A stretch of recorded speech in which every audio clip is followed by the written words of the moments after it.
Starting. All right, so hello, I'm Grayson. I'm one of the CRNAs here at Cameron Hospital. I'm Jessica. I'm another one of the CRNAs. Today we're going to be discussing cardiac arrest in the operating room in the prone position and how to perform chest compressions in the prone position. So for this case scenario, we have a patient here. Say hi, patient.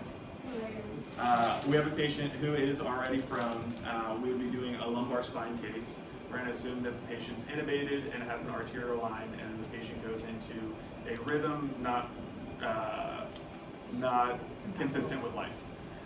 So in that situation, we would immediately need to perform compressions to allow for cardiac output and for the drugs that we'll be giving to circulate. So we'll assume that we have a surgeon, your surgeon. So surgeon in surgeon position, we'll let them know that we need to begin chest compressions. We need to turn the patient while we're preparing to turn supine. We're going to start chest compressions. We'll have a compressor come in. Compressor come in. So you're going to be in your scrub position, or you have a stool ready. The landmarks that we're looking on for the patient are in the thoracic spine below the scapula. Great, it's going to come down. So you're in the Near the thoracic area. spine, feeling for the scapula, and then below the scapula. Okay. Hand position for compressions, the traditional position that you're assuming right now is appropriate. No. Oh. You can also do on either side of the chest below the scapula. So both hands right here, compressing 2 inches down. I think I'm like, Yeah, this patient who's very thin, you would likely be able to provide adequate compressions just like that. But in the event that we're not seeing, data consistent with adequate compressions, we'd be tracking end-tidal CO2. We'd be looking at pulsatility on our arterial line. If we don't see that, we might ask for a second hand to come in. So someone who's not the compressor, so third party, hey, it's a code, so hopefully many people are coming in. We'd be asking for a fist underneath the chest. So you can bring your fist underneath the chest. You're looking for the sternum, not low on the sternum, a little bit higher, right in between the nipple line on the sternum. And then you can perform your compressions, and then we'll be tracking, and if you see those are adequate compressions. If we have the code card in the room, we can also, do we have the pump on the code card that tracks down? her pen is So that's one set of positioning for the hands. I'll show you the other. And kind of, yeah, one fist underneath the chest. We live bigger.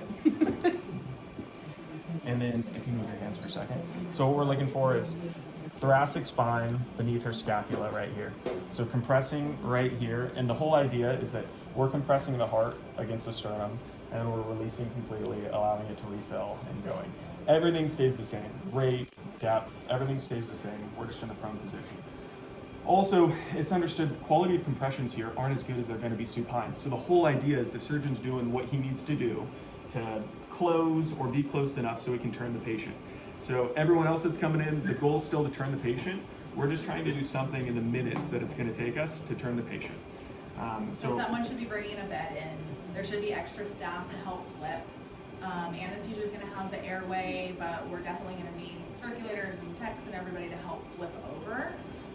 And yeah, like we were talking about, the whole purpose of this is to minimize time from arrest to starting compressions. So generally, it's going to take a lot of time to get all of another bed in here and flip supine. So the goal is still to flip supine, but we want to start compressions right away.